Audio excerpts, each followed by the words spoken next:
So just coming back to basics very briefly. Basics means that we don't lose sight of the definition of negative therapy as opposed to positive therapy.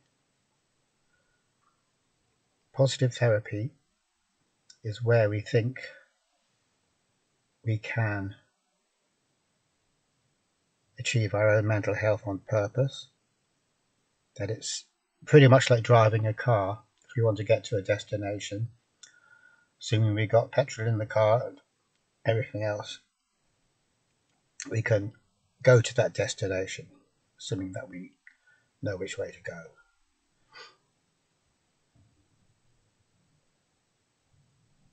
So that is a very straightforward way of understanding things. Negative therapy is kind of like a mirror image of that.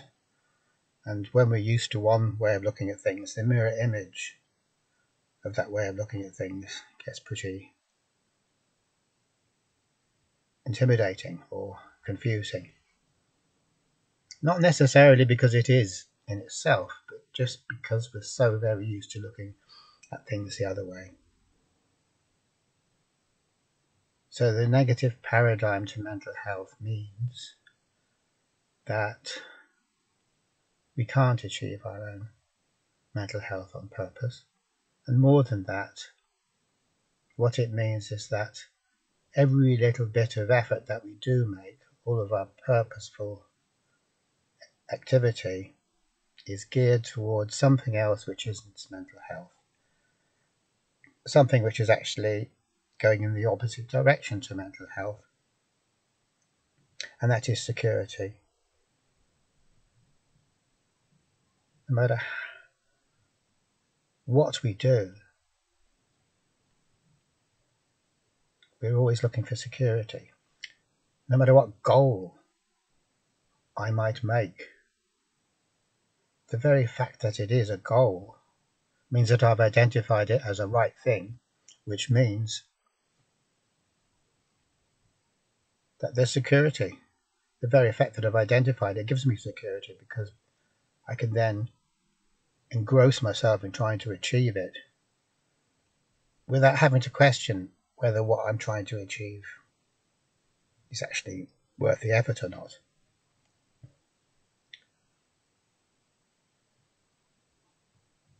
We can't really question goals. If we were to question goals on an ongoing basis, then it wouldn't be a goal.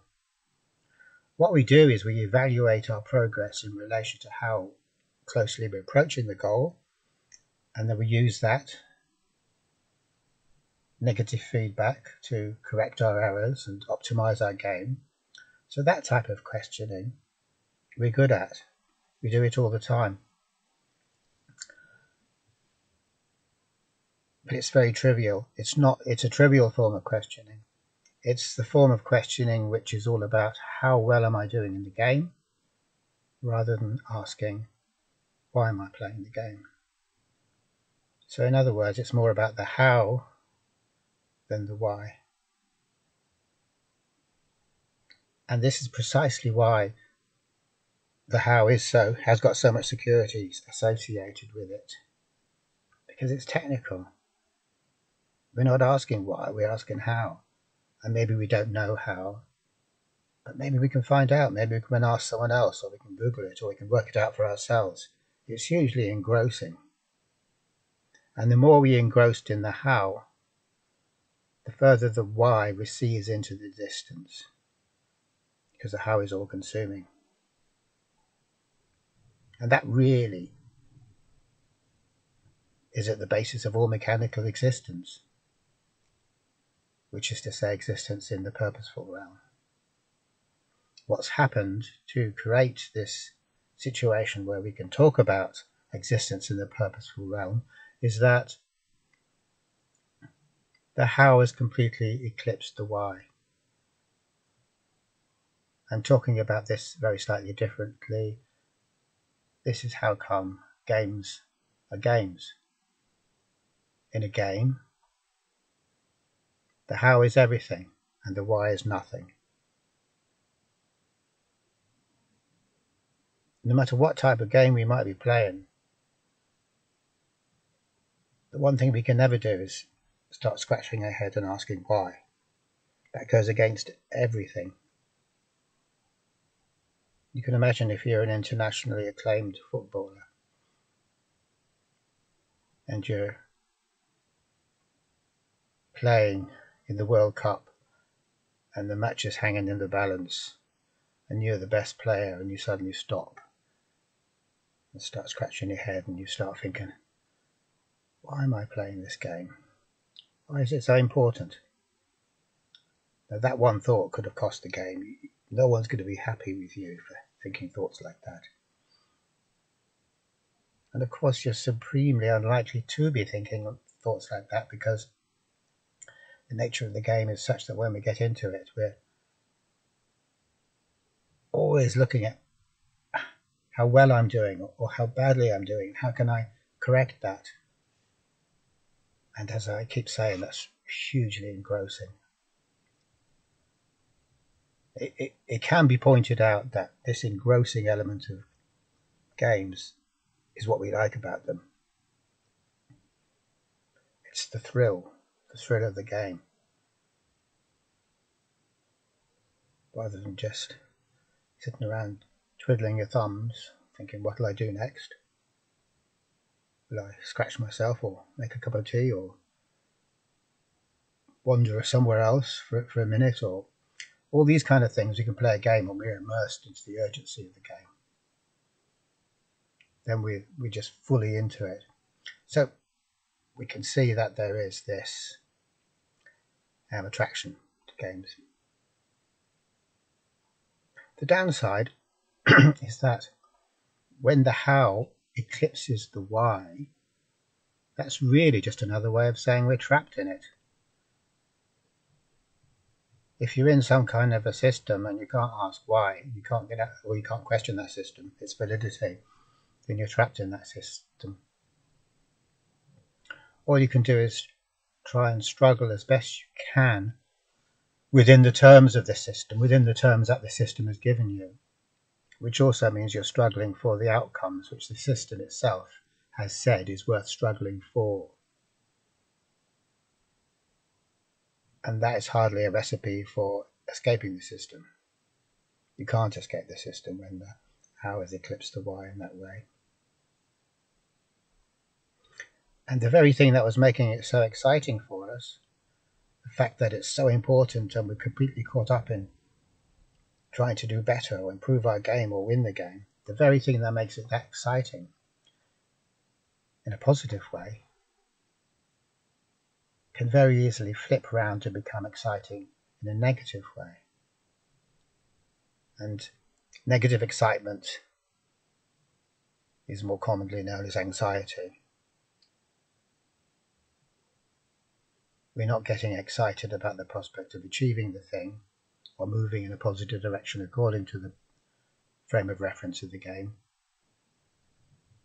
We're getting excited about not achieving in the game for exactly the same reason, for the reason that it seems so really, really important, even though we can't say why it's so important. We haven't got time to figure that one out. We're not interested anyway because we're just on the run. We're not really philosophically pondering anything.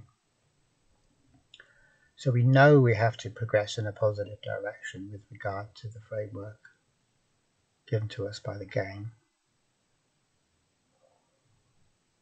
But doubt has crept into our hearts, and we now think that we're not going to be able to. It's not even that we think it. It seems to have entered into a very deep down level. So it would be more true to say that we know we're going to fail. But even though we know we're going to fail, we're still driven. It's still extremely important to us that we wouldn't fail. So we continue with the game, but we continue with the game in a suffering way rather than an enjoyment way. So every single little subroutine of the game or sub-element of the game, the little goals that add up or take us towards the big goal. Each single one of those causes us to break out in a sweat, because we really don't think we can do it. And at the same time, there's all the other difficulties and all the other problems we've got to do, and they're all coming into our head at the same time.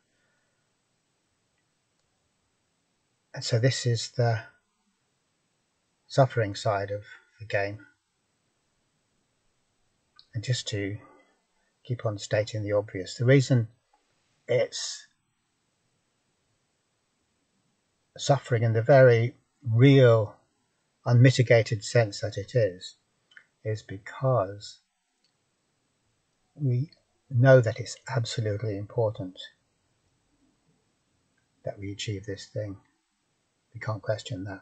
And at the same time, we also know that we're going to fail, that ultimately we're going to fail sooner or later. And we can actually see the failure. We can see things failing, we can see ourselves failing more and more as time goes on. So between those two things, the absolute need and the fundamental insight into the fact that I'm not going to be able to do this, there is a recipe for, and more than just suffering, we can say that's a particular type of hell. It's a hell state of, maybe that seems like a unduly strong word, but if you can have the imagination to put yourself into how that feels, to be absolutely driven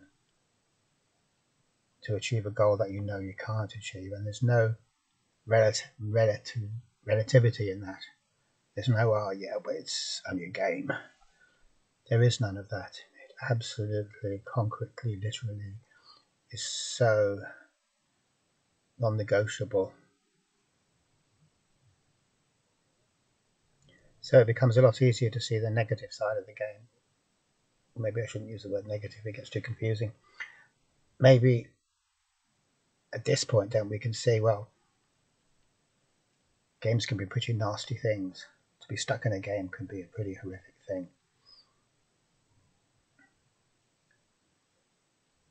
And so that's that's the downside of the mechanical or the purposeful realm. We get the thrill from giving away all of our freedom. Then we have to do what the machine tells us we have to do. And if we do it right, we get a prize. And if we do it wrong, then we get a bad thing that isn't a prize, it's a penalty. It's a punishment. So this is a carrot and stick situation like that. But we have no freedom. All we can do is struggle. And if it so happens that the system is rigged against us, that doesn't make any difference, because we still have to struggle because we have no options. And we have no options because we've given our freedom away.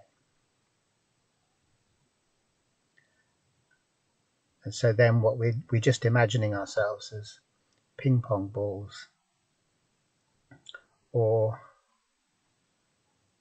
some other kind of little ball that's just being knocked from one place to another, like a ball on a pool table or a pinball.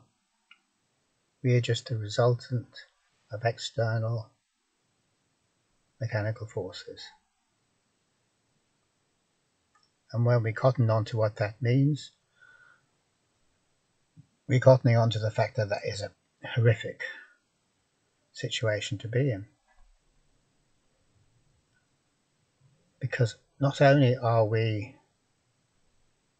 being coerced in our actions, the very way we see the world is also something that has been, it is the result of coercion. We're being compelled to see the world in this very, very narrow way. So as always, it's the control of our perception of reality which is the ultimate form of control. So the more we dwell on it, the more obvious it is that the flip side of having fun in the purposeful realm is rather alarming, and if we were very clear about that, we might not jump into it so quickly, because when we do jump into it, there's no jumping back again. In religious terms, this loss of freedom, the freedom to do what we truly want to do, and the freedom to see what is true, as opposed to seeing the game, which is by definition not true, is equivalent to the fall. The original cosmic catastrophe, the fall of man. The way that it is presented in Genesis is in a very concrete kind of a way. It's kind of saying, well, you're going to get sick, and you're going to get infirm, and could be in a lot of pain, and you're going to grovel around on the ground like a snake, eating dust, and you're going to die, and other bad things are going to happen. So in terms of a concrete or literal description, we can see, yeah, that's pretty bad compared to how he did have it in the garden when everything was not like that. You can say, yeah, that's a real bummer, it's a real bad thing to happen. But that's just in concrete terms. We're not really meant to understand it in concrete terms. What the fall is talking about is loss of freedom or loss of consciousness.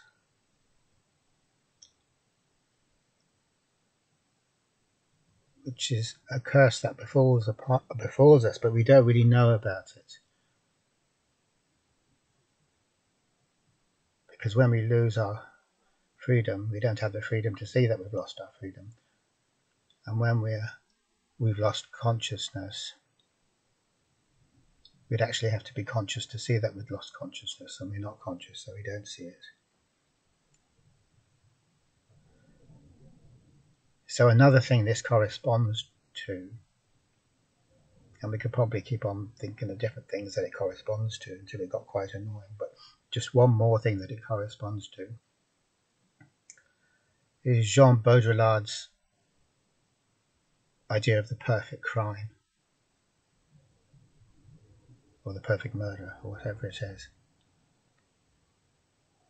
And the perfect crime, obviously, is a crime which is never going to be caught out. No one's ever going to be caught out for it. Textbook example. And the perfect crime that Baudrillard is referring to is quite simply the murder of reality, which is a big one, obviously. And the thing is that when reality is murdered in this way, the reason it's a perfect crime, says Baudrillard, is because there's no witnesses. No one can say, hey, look, reality just got murdered. And the reason we can't say that is because when reality gets murdered, we imperceptibly transition into the realm of the hyperreal, where we're seeing mind-created representations instead of reality. And the mind-created representations of reality don't tell us that they're representations. They impose themselves on us as the real thing. So that's the game.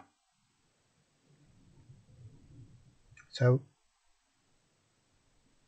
we don't see people going around scratching their heads thinking that's a bit funny. I'm sure there was reality a while ago, and now we've just got this crappy old game. And we don't see people doing that. Very rarely. Occasionally you might see people doing that. Occasionally people might scratch their heads and think something funny going on here. Something suspicious. Something's happening to the reality supply. We might start then inventing theories about it. And definitely, quite a lot of people do find themselves in that state. Colin Wilson says that for years and years and years, when he was quite young, he was convinced everything was a hoax and that it was going to be revealed as a hoax any minute, and he was on tenterhooks waiting for it to be revealed as a hoax. And he writes this much decades later, and it never was revealed as a hoax. So it's a funny kind of a hoax. It's a hoax that keeps on going.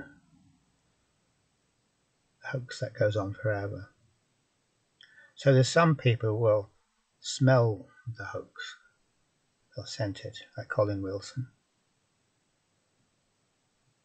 It's kind of a bit like in the first Matrix film, where there's a glitch in the Matrix and the cat goes by twice, same cat goes past twice. You could easily miss it, but that kind of shows that the Matrix is the Matrix. It's the glitches that show it up.